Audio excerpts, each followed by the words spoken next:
নমস্কাৰ এই মুহূৰ্তত আহি পৰিছে আপোনালোকৰ বাবে আজিৰ দুটাকৈ ডাঙৰ গুৰুত্বপূৰ্ণ খবৰ। কটন বিশ্ববিদ্যালয়ক লৈ আহিছে এটা ডাঙৰ গুৰুত্বপূৰ্ণ খবৰ। লগতে অসমৰ মুখ্যমন্ত্ৰী এক বিস্ফোৰক মন্তব্য কৰিছে। সবিশেষ খবৰৰ সৈতে জানিব পাৰিব এই ভিডিঅ'টোৰ মাধ্যমত। গতিকে ভিডিঅ'টো অলপ স্কিপ নকৰাকৈ সম্পূৰ্ণ শেষলৈকে চাব।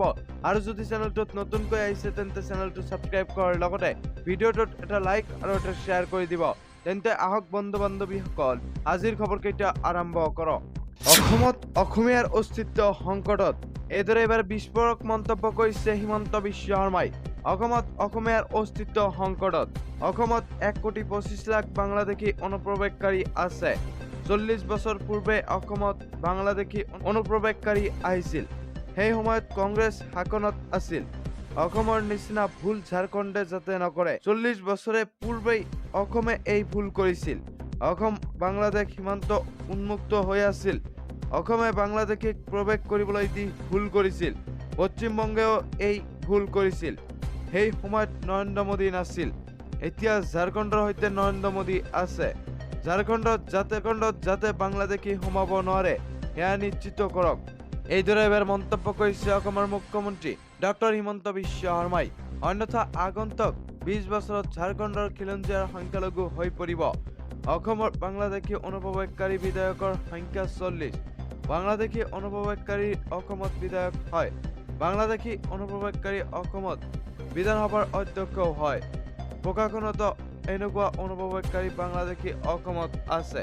অসমৰ জনতাই অস্তিত্ব ৰক্ষাৰ বাবে সংগ্ৰাম কৰি আছে। প্ৰতিদিনেই অসমৰ খিলঞ্জীয়া যুঁজি থাকিবলগীয়া হৈছে। অসম এই ক্ষেত্ৰত ভুক্তভোগী। লগতে আজিৰ পৰৱৰ্তী খবৰ। কটনৰ জাননীক লৈ মুখ্যমন্ত্ৰী ডক্টৰ হিমন্ত বিশ্ব শৰ্মাৰ হস্তক্ষেপ। কোনো কাৰণতে তৃতীয় পক্ষক দিয়া নহয় বিশ্ববিদ্যালয়ৰ চৌহদ। বহিৰাগতক ভাড়া দিব কটন বিশ্ববিদ্যালয়। বিশ্ববিদ্যালয়ৰ ৰাজহ সংগ্ৰহত ব্যৱহাৰ হ'ব বিশ্ববিদ্যালয়ৰ চৌহদ। বিশ্ববিদ্যালয়ৰ চৌহদ ভাড়া দিবলৈ 6জনীয়া কমিটি গঠন। 6জনীয়া কমিটিয়ে নিৰ্ধাৰণ কৰিব কোনটো স্থান ভাড়া দিব বিশ্ববিদ্যালয়ে।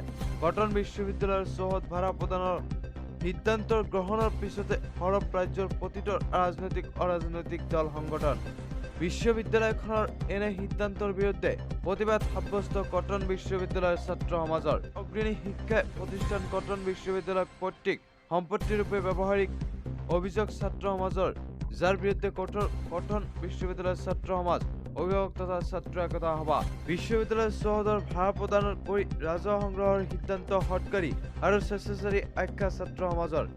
এনে সিদ্ধান্ত কোনো কালে মানি নলয় বুলি সকীয়াই দি বিশ্ববিদ্যালয়ৰ কৰ্তৃপক্ষক দেহত শেষ বিন্দু তেজ থকালৈকে 1 ইঞ্চি মাটিও এৰি নিদিয়ে বুলি দাবী কৰে তেওঁলোকে।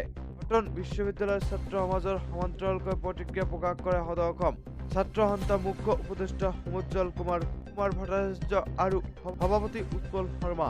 ছাত্ৰ সমাজক অন্ধকাৰত ৰাখি এদেও দুদেও কৰি লোটা নিয়াৰ চেও ধৰিছে চৰকাৰে। দক্ষিণ পূব এছিয়াৰ উচ্চ শিক্ষাৰ হাব স্থাপন কৰাৰ সপোন দেখুওৱা মুখ্যমন্ত্ৰী ডক্টৰ হিমন্ত বিশ্ব শৰ্মাই এতিয়া বিক্ৰী কৰিব বিচাৰিছে ৰাজ্যৰ অগ্ৰণী শিক্ষা প্ৰতিষ্ঠানখনক। ৰাজ্যৰ আৰ্থিক দুৰৱস্থা এয়া অন্যতম ছবি বুলি দাবী আছুৰ সভাপতি উৎপল শৰ্মাৰ।